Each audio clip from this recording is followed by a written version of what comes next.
doing? What? I'm winning the day! I'll take it down a notch. I mean, Ukuk is a mindless savage, and even he knows when to pull his punches. Now Museum, Now You Don't is the 9th episode of Season 3. It first aired on July 27, 2008, and was written by Jackson Public. In it, Jonas Venture Jr. holds the grand opening to his Jonas Venture Museum on Spider Skull Island. The situation turns out to be a powder keg as tempers flare amongst the attendants of protagonists and antagonists alike.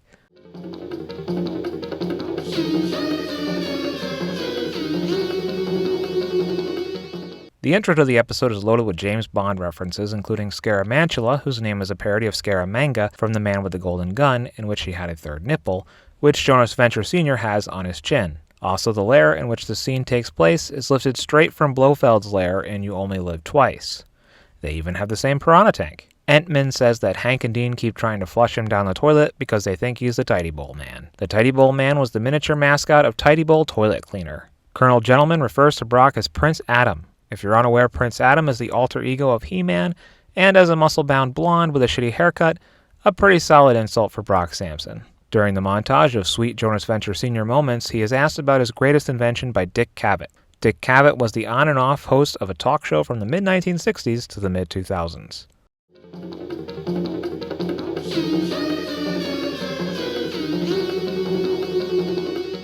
The episode opens with Scaramantula, Brainulo, and Manitor having a Fraternity of Torment meeting. The Fraternity of Torment was first mentioned as a competitor to the Guild of Calamitous Intent, along with the Peril Partnership, in Season 2's Fallen Arches. While this is the first appearance of Scaramantula and Brainulo, Manitor was actually briefly seen for the first time at the end of Shadowman 9 and the Cradle of Destiny. After meeting Entman in his tiny form just a couple episodes ago, this is the first time we see him as Humongoloid. And sadly, this is the first and last bit of time we get to spend with Ukuk. But on a brighter note, Colonel Gentleman isn't dead as he was assumed to be back in Season 2's 20 Years to Midnight. This is one instance where seeing the two scenes back to back is not the best example of Venture Brothers' firm grip on its own canon. Also, we should probably talk briefly about the Boys Brigade. From this episode, we don't know much about the Boys Brigade other than the fact that Phantom Limb and Richard Impossible were in it, but according to the art book, the guy in the V sweater is General Manhowers, and the skinny kid with the afro is modeled after an old friend of Jackson's named Howard Bloom. A lot of people have assumed over the years that it was supposed to be a young alchemist.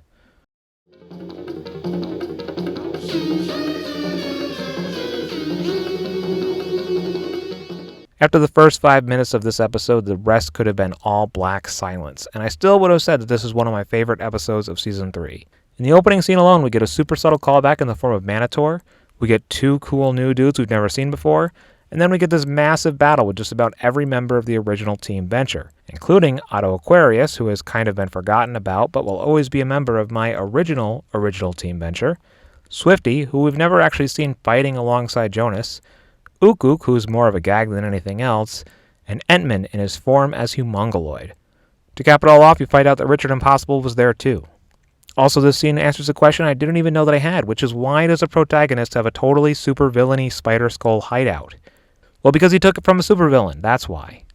I love the world in which this show is set, and I love the Venture Brothers. As always, thank you for watching, and go Team Venture. Tune in next week for the Lepidopterists. If you dug this video, share it with a friend, and if there was some huge glaring thing that I missed in this video, follow me on Instagram at Ventureverse Guide to see these videos a week early and offer your input before I upload the final product.